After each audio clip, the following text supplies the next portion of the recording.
Part 1, The Lonely Dog. Start with a quiet, misty forest. A small stray dog named Rufine wanders through the trees, weak and hungry, his paws muddy and his fur tangled. Describe the way he listens to the forest. Birds, wind, the whispering river. He feels unseen, unloved, forgotten. He builds a small shelter under a hollow tree, living alone through cold nights. Let the voiceover sound nostalgic and emotional, with sentences that breathe like poetry. Part 2, The Lonely Cat. Elsewhere in the forest lives a small stray cat named Lima, who spends her days climbing trees and chasing sunbeams between the branches. She too is alone, cautious, elegant, but secretly longing for company. Show her graceful movements, her delicate paws stepping silently on the moss. The forest is her kingdom, but it is also her cave. Part 3, The Encounter one dawn. Rufin and Lima meet by a stream near a waterfall. The dog drinks water, and the cat watches him from a rock. There's fear at first and suspicion, but then curiosity. They approach each other slowly, circling like the wind and water. The narrator's tone should soften, describing their first shared glance, the spark of trust beginning to glow. They share food, warmth, and company for the first time in their lives. Part 4, Life Together. Rufin and Lima find a nearby cave beside the waterfall.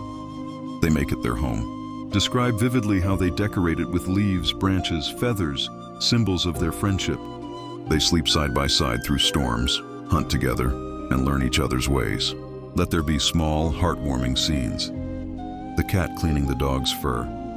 The dog protecting the cat from the rain. Their laughter in the language of animals.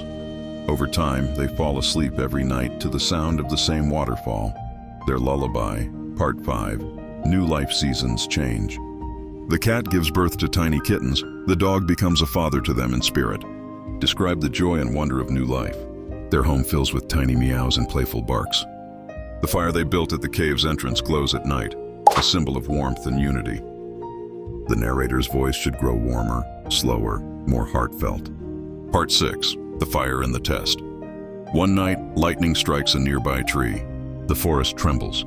A great fire spreads, glowing like the sunset turned to anger.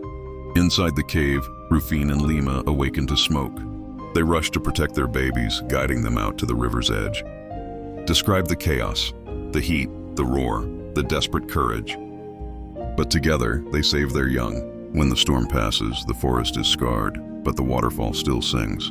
The voiceover here should carry tension, fear, and finally, relief. Part 7, Rebirth and Harmony. Days later, the forest begins to heal. Grass grows again, the ashes give way to flowers. Animals return, deer, foxes, birds. Rufin and Lima are now seen as guardians of the forest. Other creatures approach them without fear. Describe how they share food, play together, and help one another through the seasons. Winter, spring, summer, autumn. The cycle of life continues. Part 8, the closing reflection ends with a soft, emotional tone. The narrator should say something like, "In the heart of the forest, where the waterfall still whispers, there lives a story of a dog and a cat who taught the wild to love again. They were once alone, but together they became the voice of the woods, the song of every creature who believes in kindness."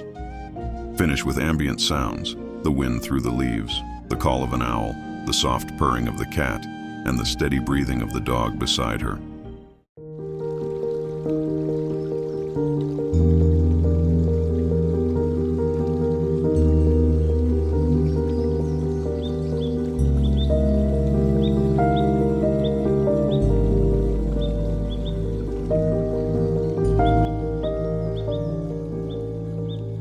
So, please subscribe if you want to continue.